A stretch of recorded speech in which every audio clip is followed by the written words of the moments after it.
Hello everyone, welcome to channel learn with ease. आज का topic है इशू ऑफ डिबेंचर्स और हम सॉल्व करेंगे question number 35 chapter 9 TS Grewal की बुक से class 12 accounts. Online sessions online classes के लिए आप मुझे स्क्रीन पर दिए गए नंबर पर व्हाट्सएप कर सकते हो अपना नाम और क्लास। अगर आप टीएस ग्रेवाल के साथ साथ डीके गोयल बुक को फॉलो कर रहे हो तो चैनल की प्लेलिस्ट को क्लिक करो, आपको न्यू एडिशन के सॉल्यूशंस अपलोडेड मिलेंगे। साथ में ही कम्युनिटी सेक्शन में एमसीक्यूज मिलेंगे क्विज की फॉर्मेट में और एमसीक्यूज के सॉल्यूशंस शॉर्ट्स में। तो बहुत कुछ है चैनल पर, विजिट द चैनल। अच्छा लगे तो शेयर और सब्सक्राइब जरूर करना। क्वेश्चन में कहा है कि 1 अप्रैल को साक्षी लिमिटेड ने 1000 डिबेंचर्स इशू किए, पब्लिक को ऑफर किए 100 रुपीज फेस वैल्यू का 6% डिस्काउंट पर। तो 6% डिस्काउंट का क्या मतलब है? 100 रुपीज का 6%, 6 रुपए डिस्काउंट मिलेगा। जिसे जो डिबेंचर खरीदना है उसके लिए 100 रुपीज नहीं, अब 100 माइनस 6 94 रुपीज पे करने होंगे और उसको वो डिबेंचर मिल जाएगा। तो डिबेंचर तो 100 रुपए का 94 रुपीज में आपको मिल रहा है, जिसकी रीपेमेंट, रिडीमेबल का मतलब repayment at a premium of 5% after 3 years. मतलब रीपेमेंट 3 साल बाद 5% प्रीमियम पे की जाएगी। अब ये 5% प्रीमियम, 100 रुपीज का 5% 5 रुपए होगा। रिडीमेबल एट अ प्रीमियम का मतलब है जो डिबेंचर आपने इश्यू किया है ना, वो आपका लोन है जिसको आपको रीपे भी करना है एक टाइम पीरियड के बाद। तो जब रीपे करोगे आप, उसको रीपे करोगे 105 रुपए के हिसाब से। एक डिबेंचर की वैल्यू आप 105 रुपए के हिसाब से पेमेंट करोगे।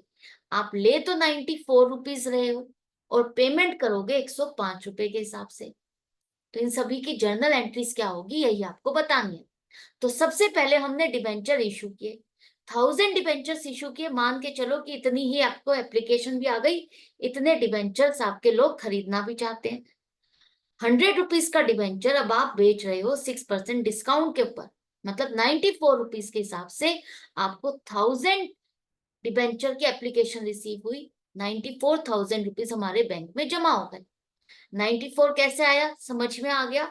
6% डिस्काउंट आप दे रहे हो, तो 100 रुपीज का 6% 6 रुपीज, तो 100 माइनस 6 94 रुपीज देने होंगे जिसे भी ये डिबेंचर खरीदना है। तो इस तरह से 94,000 हमारे पास आ गए।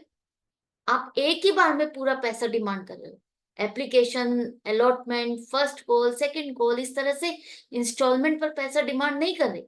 जब कुछ भी इंफॉर्मेशन नहीं है तो आप यही मान के चलोगे एक ही बार में पूरा पैसा डिमांड किया गया। तो आप to 11% debentures application and allotment account को क्रेडिट करोगे। सिर्फ एप्लीकेशन नहीं, application and allotment combined account मिलेगा। ये डिबेंचर नाम का प्रोडक्ट आपने लॉन्च किया जो कि सक्सेसफुल हो गया, आपका 1000 एप्लीकेशन आपको रिसीव हुई, इतना पैसा आपको मिल गया। अब शॉर्ट है, आपके डिबेंचर बिक रहे हैं। तो डिबेंचर बिक रहे हैं तो कंपनी क्या करेगी, फाइनली यहां से पैसा निकाल के डिबेंचर अकाउंट में ट्रांसफर कर देगी। तो 11% debentures application and allotment account को डेबिट करो, ये अकाउंट तो आपका क्लोज हो जाएगा। यहां से पैसा निकाल के हम कहाँ ट्रांसफर करेंगे, टू 11% डिबेंचर्स अकाउंट में। कितना? 94,000 नहीं, डिबेंचर अकाउंट आपका फेस वैल्यू पर ही चलेगा, चाहे डिस्काउंट हो चाहे प्रीमियम। 100 रुपीज का आपका एक डिबेंचर है तो 1,00,000 रुपीज से आप इसको क्रेडिट करोगे कि हमारा डिबेंचर 100 रुपए के हिसाब से इसकी वैल्यू बनती है 1,00,000 रुपीज की। तो लोन भी आपका 1,00,000 रुपीज का ही काउंट होगा, जिस पर इंटरेस्ट आप 11% के हिसाब से ही कैलकुलेट करोगे। जो पैसा हमने लिया है उस पर इंटरेस्ट नहीं, आप इंटरेस्ट किस हिसाब से दोगे, 11%, 1,00,000 रुपीज के हिसाब से। क्लियर है? अच्छे से समझ में आ गया? अब हमने जो कंपनी ने जो है अपना 1,00,000 रुपए का सामान 94,000 रुपीज में बेचा, तो 6,000 का नुकसान कंपनी को खुद अपने बियर करने पड़ेंगे, अपनी बुक्स में रिकॉर्ड करने पड़ेंगे as a discount on issue of debentures. यहां तक तो समझ में आ गया, नॉर्मल था। इसके बाद जो आप रीपेमेंट कर रहे हो 5% प्रीमियम, तो ये जो 5 रुपए एक्स्ट्रा दोगे, हम ये मान के चल रहे हैं हमारा 100 रुपए का डिबेंचर है, इस पर हमको 5 रुपए एक्स्ट्रा देने पड़ रहे हैं। तो नुकसान हम जो अपना काउंट करेंगे वो 100 रुपीज के साथ देखेंगे कि 100 रुपीज के ऊपर आप कितना पैसा दे रहे हो। 94 रुपीज के अबव कितना पैसा दे रहे हो वो कैलकुलेट नहीं करोगे। 105 माइनस 94 नहीं करोगे, आप क्या करोगे 105, 5 रुपए का प्रीमियम मतलब 105 रुपए के हिसाब से पेमेंट करोगे। तो 105 माइनस 100, 100 रुपए की चीज अब आप 105 रुपए के हिसाब से पेमेंट कर रहे हो, बेच नहीं रहे। ये जो प्रीमियम है ये आपको एज ए सिक्योरिटीज प्रीमियम वाला प्रीमियम नहीं मिल रहा, मिल नहीं रहा है, आप दे रहे हो। तो जब दे रहे हो तो आपका खर्चा है, नुकसान है, और ये 3 साल बाद आपको पेमेंट करनी है। लेकिन आज की डेट में ही आपको पता है कि कितना खर्चा होने वाला है जब आप 3 साल बाद पे करोगे। वो खर्चा होगा 5 रुपए 1000 डिबेंचर्स पर 5000 रुपए। तो loss on issue of debentures जो 3 साल बाद देना है, आज हमें पता है, डेफिनेट है, श्योर है, तो वो आज ही आप रिकॉर्ड करोगे।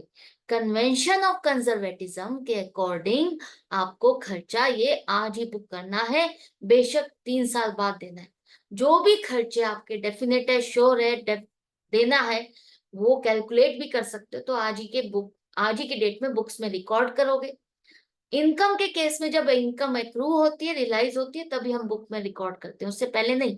लेकिन खर्चे अगर आपको पता है आज नहीं लेकिन कल देने हैं, तो देने हैं फ्यूचर में, लेकिन रिकॉर्ड आज ही कर लेंगे हम, उससे अपनी बुक्स में खर्चा ऐसे आज ही रिकॉर्ड करेंगे।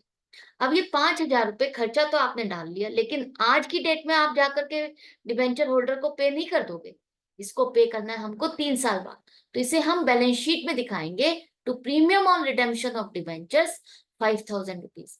ये आपका नॉन करेंट लाइबिलिटीज में other non current liabilities 5000 show किया जाएगा। क्लियर है? ये बैंक में पैसा आ गया, अलॉटमेंट अकाउंट खत्म हो गया, डिबेंचर अकाउंट आपकी लाइबिलिटी लोन्स में आ गया, ये भी आपका लाइबिलिटीज में आ गया, नॉन करेंट लाइबिलिटीज में। बचा क्या? ये जो आपके खर्चे वाले अकाउंट है, नॉमिनल अकाउंट, इनको आपको बैलेंस शीट में नहीं दिखाना, इनको आपको खत्म करना है अपने प्रॉफिट एंड लॉस अकाउंट में ट्रांसफर करके। कंपनी है तो statement of profit and loss को डेबिट करो। टोटल खर्चा हमारा कितना है? 11,000 का, राइट? तो ये 11,000 रुपए आप यहाँ पर डेबिट करो और इन दोनों अकाउंट को क्रेडिट करो ताकि ये क्लोज हो जाए। ये समझ में आ गया? ये क्वेश्चन क्लियर हो गया आपको? अच्छे से क्लियर हो गया? तो इसी तरह से कनेक्टेड रहो, कॉन्सेप्ट्स क्लियर हो रहे हैं, मजा आ रहा है सीखने में, तो आप इसी तरह से कनेक्टेड रहना, सीखते रहना, प्रैक्टिस जारी रखना। मिलते हैं नेक्स्ट वीडियो में। Good bye and take care.